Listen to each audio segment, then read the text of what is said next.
Welcome to the Two Doors podcast, where we open the doors to Australia's top minds in tech, talent, and transformation. Hosted by Alexander Gill, founder of Two Doors Recruitment, we cut through the noise with real conversations from leaders building the future of work. Subscribe to the show to hear and see more of these types of conversations. Let's get into it. Ladies and gentlemen, welcome to the Two Doors podcast. I am here with Sammy. Sammy Chuks is the founder of CyberLynk, a hands-on cybersecurity education platform reshaping how future cyber professionals are built from zero to job ready. With deep roots in both offensive and defensive security, Sammy blends real-world experience with a passion for teaching, mentoring, and platform building. His leadership journey spans underground hacking culture to corporate boardrooms and now into entrepreneurship, creating scalable learning pathways for aspiring cyber talent, especially across Australia and Western Africa. Sammy is a bold voice in the AI and GenAI space, advocating that in an age where information is free and oversupplied, execution is the real edge. He's on a mission to turn knowledge into action and learners into leaders. Sammy, welcome to the podcast. Oh, thanks for having me. Hey, Exciting. Yeah, me too. So for anyone that doesn't know out there, Sammy is a great dad and just an all-round top bloke. So I'm very excited for this. But tell us what you've been up to lately, Sammy. It's a lot. In terms of being a good dad, I always like to think that one of my biggest accomplishments is making some very cute babies. Now I can retire and hang my coat. But lately it's been a lot of sleepless nights, as you know, building something from the ground up, but especially something that has real impact in the world. And obviously we're going to talk a little bit more about it as we have a chat. But it's been a lot of sleepless nights, a lot of execution, and building something that will make a difference. I hope. It's really exciting. Well, I love that point in your bio where it talks about, because a lot of people fluff, don't they? But it's the execution in this world of, we're so rich of information, but who's executing? Absolutely. And one of the things that done to me, so as I often do, I was going for one of my walks and essentially just contemplating and thinking about what the whole AI era might actually mean for quite a lot of people. And it kind of took me down a rabbit hole of research, trying to find out what were the things that made, the top echelon of society stand out. What were the things that they were able to get access to that normal people were not able to get access to? And it was pretty clear that, up until 3 years ago, that key thing was information, right? If you're, a billionaire and you wanted to, evade taxes, you needed to find people who knew that information, who can help you set up your assets in places without having to name names, where you can pay very little tax and get away from it. And with the release and the invention of LLMs and GenAI in general, that pendulum has essentially turned the other way around. Information is surplus. Everyone has exact same information. You could literally ask ChatGPT right now to act as a top-level tax evasion accountant and tell you where to put your money and how to structure it. That would have cost you nothing less than $150,000 a year to be able to do that just a few years ago. So it becomes then apparent that if that information is not readily available to anyone who needs it, what is the thing that is now in short supply? Life is often about demand and supply, right? What is that one thing that would give you an edge, right? Yeah, you're going to find out why that edge thing makes a difference. It's a big deal because it's the mother of CyberLynk, gain an edge. So what would help you gain an edge? What will make you stand out in a world where information is surplus? And the key thing here is execution and how quickly you can execute. Yeah. And diving into that edge as well, like what can people be doing in cyber? Because it's rapidly evolving. Like over the years, I've seen it, and you've obviously got a fantastic story, and I'd love to hear a bit more about that. But yeah, tell us how people can be getting that edge in cyber. So cybersecurity, quite like any other industry, is very narrow from the outside in. When you're looking at it, you think it's just one job. I've actually had quite a lot of conversations with people who are wanting to get into the cybersecurity space, students, career transitioners, which are mostly the people that we cater to at CyberLynk. And one of the things I hear the most is that I had no idea that there was a lot of different jobs within cybersecurity. I thought it's just one job. I study and I get a job as a cybersecurity person without knowing that you could be an application security engineer working at being a software engineer while looking at source code and trying to make it safe. You could be a security analyst, hunting threat actors day and night and trying to detect threat. You could literally be an auditor working in GRC. So even within GRC itself, there's various different aspects of job roles and capabilities that you could essentially find yourself in. So what I often tell people is, what is your edge? What are the skills, the edge skills that you have? So typically is when we have our strategy sessions, which by the way, we're giving out for free at the moment. And off the back of that strategy session, we create a career map for people. So if you wanted to get in, my biggest recommendation that I would probably give is have a sit down or have a chat with someone or come to us. We would happily give that out for free as much as we can. Is sit you down, understand your background. Often the totality of people's story is often connected to what they're going to be able to do in cybersecurity. Let's say, for example, you work in customer service. You're probably already good at, at people, dealing with people. You have empathy and, you're really good at dealing with high stressful environment. You would be great in GRC, managing relationships and customer facing consulting role. So by having had those maybe 5 or 10 years experience in retail or customer service, you bring an edge that someone who's probably been sitting in the basement, hacking all their life might not have. So it's understanding what that edge is and applying it to cybersecurity and working with an organization or someone who can help you. So you're saying from the self-awareness or others aware of who you are and your strengths, tailoring it into what you want to do. Because I've seen that definitely in careers where just like they've really given it a crack and it's really against who they are authentically. And I think authenticity is going to shine through in an industry like ours that's evolving and growing. Absolutely. I do agree with that. Yeah. Do I agree with it? And where do you see all of this going, Sammy? Like, obviously, we're in this AI revolution, like agentic AI is revolution. Like, it's just things are happening so fast, but machine learning has been around for a very, very long time, but it's just maybe a buzzword. I don't know. But where do you think cyber and security is going? That question could probably be answered in quite a lot of different ways, but I assume you're asking in relation to LLMs and maybe perhaps AGI. Who knows? The AGI Lord's not here. But I think cybersecurity is a unique position. It has a unique position and a unique stake in this AI arms race because it is at the forefront of it. What I often tell people is this: it's quite easy to write vibe code, but the thing that you don't realize is that you've just written code that has a lot of vulnerability in it. It turns out that humans are really good at drawing different information that's not connected and building a context out of it. LLMs are not great at doing that. So an LLM might write you a piece of code, but it's not secure. And we've seen what cybersecurity or what impact cybersecurity has in the real world.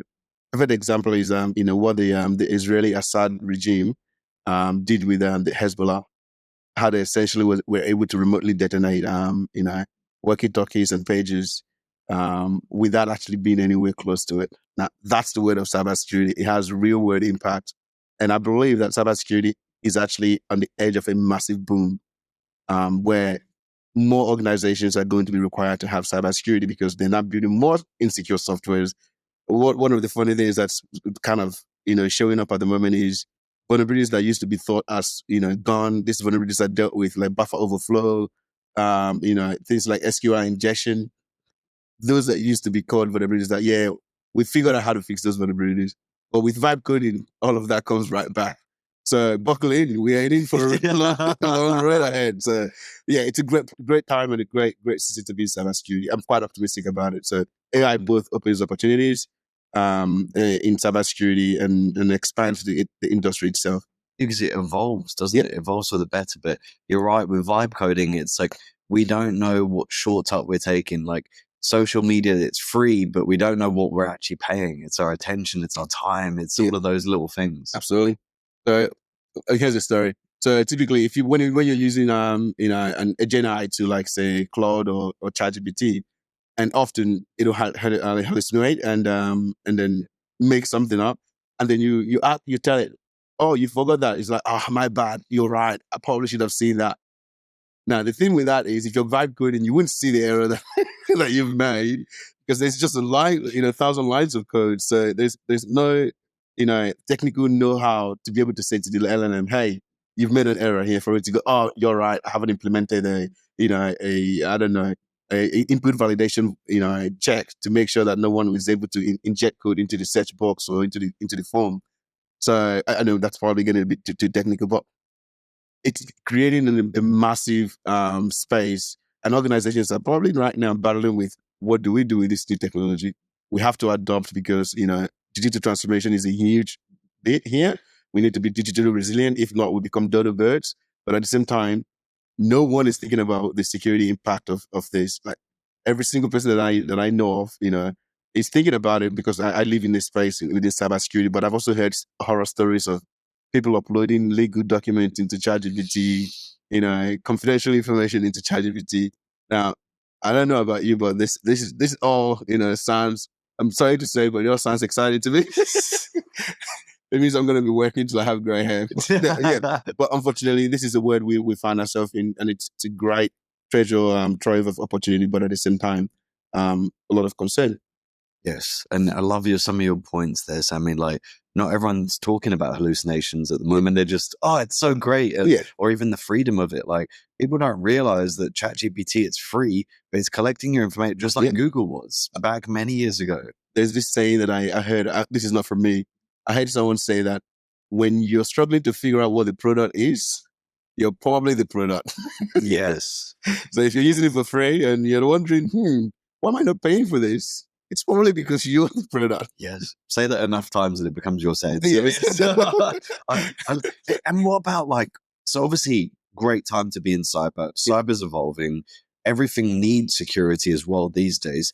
But what can people be doing? Say you're at the start of your journey, or even you're in the journey and you're like, hey, I've been doing this for software for ages, but I'm really not connecting with it. It's not who I am, but I want to change. Like, what would you recommend these people? Oh, so I'm sorry, I'm going to do the dirty old job of doing sales right on the spot here. I can't help myself being a founder and CEO, but we actually have thought about this at CyberLynk, and one of the products that we offer is something called a job ready track. So a job ready track is quite audacious. We promise 100% job guarantee, or we'll give you back your money. So for someone who's maybe perhaps, used to be a software engineer, web developer, whatever it is, and you're wondering, where do I go to protect, use at least 90% of the skill that I already have, and then protect that knowledge and be able to key into an industry that's going to be here for the foreseeable future, right? So we would work with you and essentially translate that knowledge. Like I said, the edge skill that you have in this case, you can write good code. So we just need to apply security to it. So we can take you through any of our job ready tracks. So it could either be AppSec Ninja or CodeSec Ninja.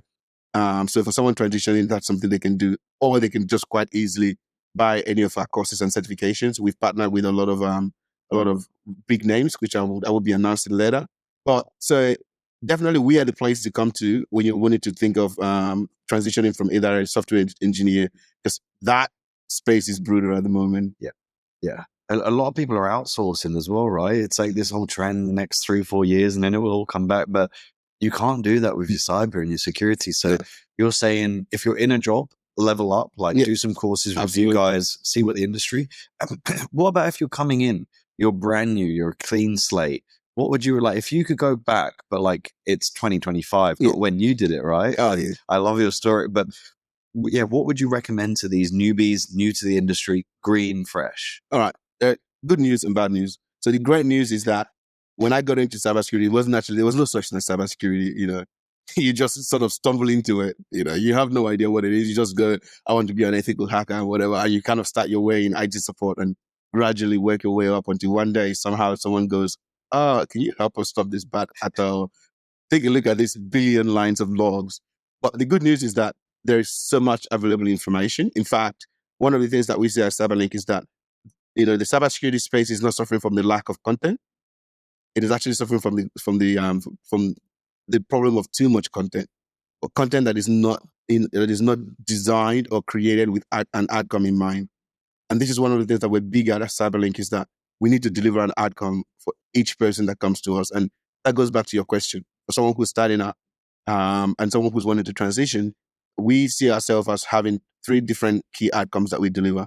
So one of those is someone who's wanted to get a job, right? Which could be a student who's leaving uni and realizing that, oh my goodness, I've just wasted 3 years of my life. Or, well, perhaps it's not a waste, but I've just studied 3 years and I've come out or done a 2 years master's degree. And I've just realized that I don't have any technical know-how to be able to land a job in the real world skill. So for those people, the outcome for them is delivering real world technical, knowledge and experience through a job ready track and achieving the outcome. So when you go to school, the outcome that you're coming to, or you go to come to us for training, we believe that your outcome is either one of these three things. So it's either you're looking for a job or you're looking for a promotion. So you wanted to level up, right? Or you wanted to upskill.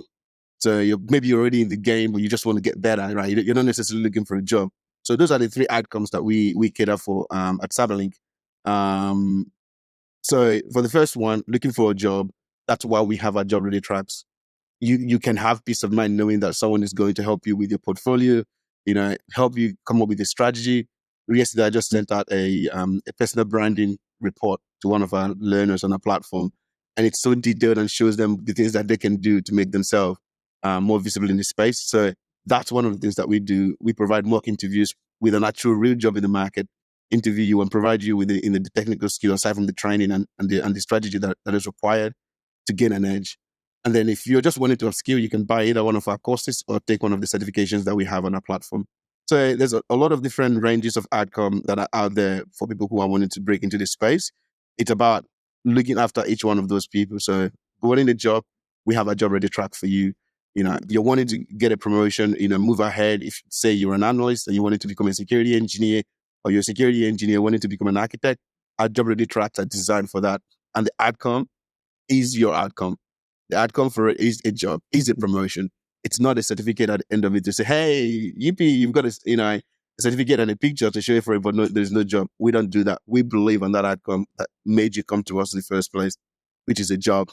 But if you just wanted to study and upskill, our courses are designed with those technical outcomes and real world, skills at hand as well. It's not just a YouTube video that's been linked. It's designed with interactivity. It's a range of text, images, infographic, videos, and hands-on scenario-based labs. And we've got some pretty exciting things in the way as well, which may or may not include GenAI. Yeah, I love it. And you've got community as well, and that's what I love. And I mean, certificates are very needed, I feel, when it's like, hey, you have to be certified in this to be able to be doing this. Absolutely. Whereas I feel right now, the university system hasn't evolved in like the era from our great grandparents. And that's why they're at war with AI, because it's like, well, if you go to a subject, often the lecturer had never had a business, but they're teaching business. Yeah, whereas I love is that you're actually a security manager. Like you've actually got these perspectives, and out of many of your students or people that you've managed before, Sammy, what are key characteristics that stand out for those high achievers or people who go very far? I think it's two things: self-awareness and curiosity, right? Because I often tell people, "Oh, you need to be passionate." Everyone tells you need to be passionate about this, but I genuinely believe that passion comes out of curiosity. The more curious of something you are, the more you find something that you're like, "Oh, actually, I find this quite exciting," and then from there you build passion for it. So typically, passion is not the first thing you get in cybersecurity, but self-awareness is huge in cybersecurity because one of the things that you hit is that you realize quite quickly that you don't know anything, even after you spend 10 years in the industry. So a lot of people call that, imposter syndrome. That's something you have to compete with every day. But if you are self-aware and you're able to tell yourself the truth, I don't know that. I don't know anything. I'm still learning. And those are the people that go far because they see themselves as lifelong learners. That's why on our platform, we actually don't call people students. We call them learners because we see them as people who are not just completing a course, people who are going to continue on this journey and building that critical, and problem-solving skills that is required to thrive in cybersecurity. So, yeah. And do you think that you're born with curiosity, or is it grown? Like, what's your thoughts on curiosity? I'm sure there's an element of your upbringing that has to do with that. But just like everything in life, it can be developed. Like you could go from a non-curious person to someone who's curious.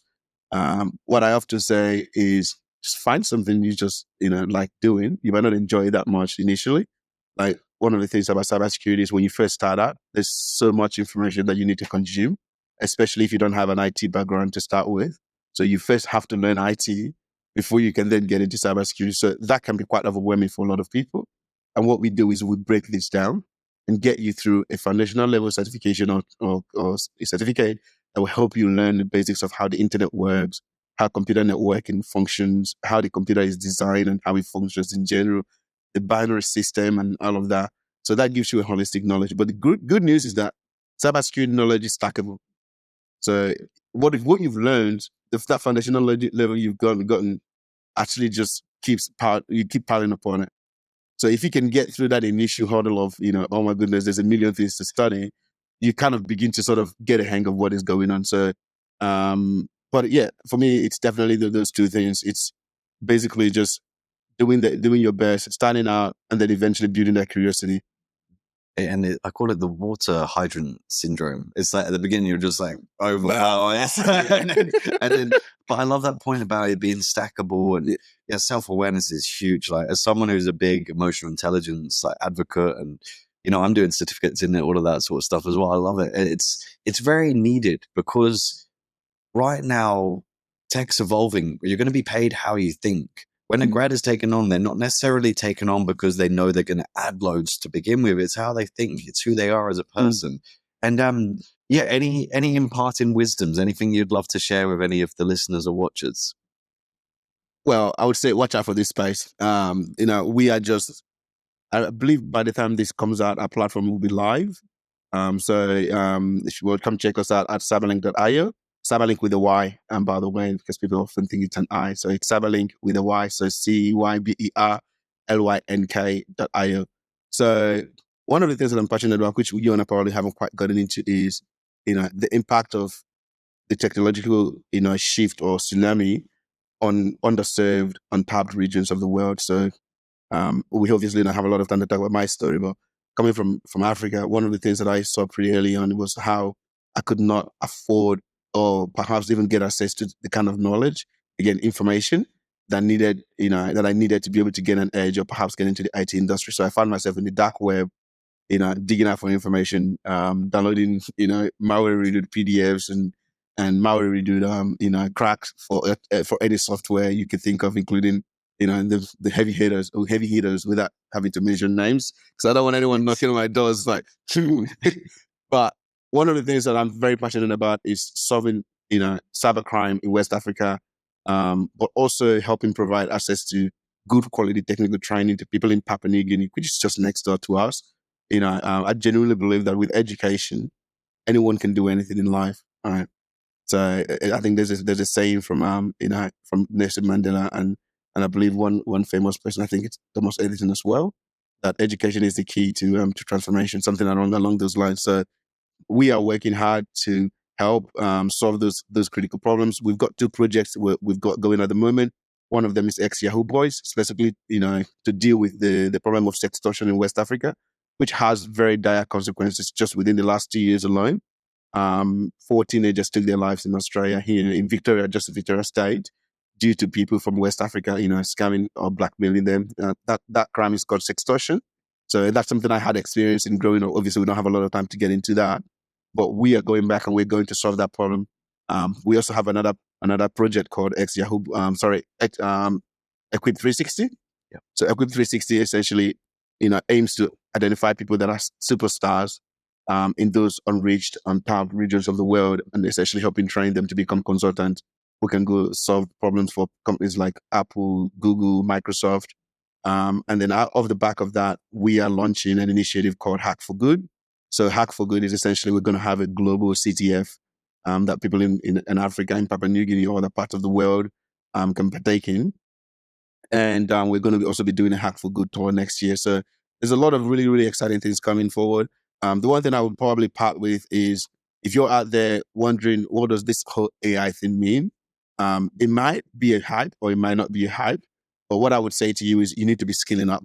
You need to be, learning new things. And the great thing about working with CyberLynk is that when you buy a course or buy a certificate from us, or study with us or buy a job ready tracks, you are actually helping fund some of these projects we're doing, helping stop cybercrime in Africa, helping make a real, deliver a real impact, helping people in regional Australia get access to the kind of knowledge that will transform their lives forever. So for every single course we sell, a percentage of that, like several percentage of that, get actually put back into the project. So you can study, making a difference for your life, gaining an edge, but also giving someone else an edge, in places that you've never heard of. So I'm excited. It's going to be a wild ride over the next few years, but our mission of training and empowering 10 million people by the year 2050 is definitely one that I'm excited about. It's pretty exciting. So yeah, well, thank you very much for sharing, Sammy. We'll have to do phase 2 of this and hear how it's all going and all these projects are. So I'll be keen. I'll be keen to do it. Maybe we'll just chuck in maybe hot wing or something there, just to make the conversation spicy. But thank you so much, Alex, for the opportunity. It's great. Thank you very much, Sammy. No worries, man. Cheers. If you like this episode, please like and subscribe. It helps the growth of the channel so we can keep interviewing some of the best minds that there are here. Thank you very much.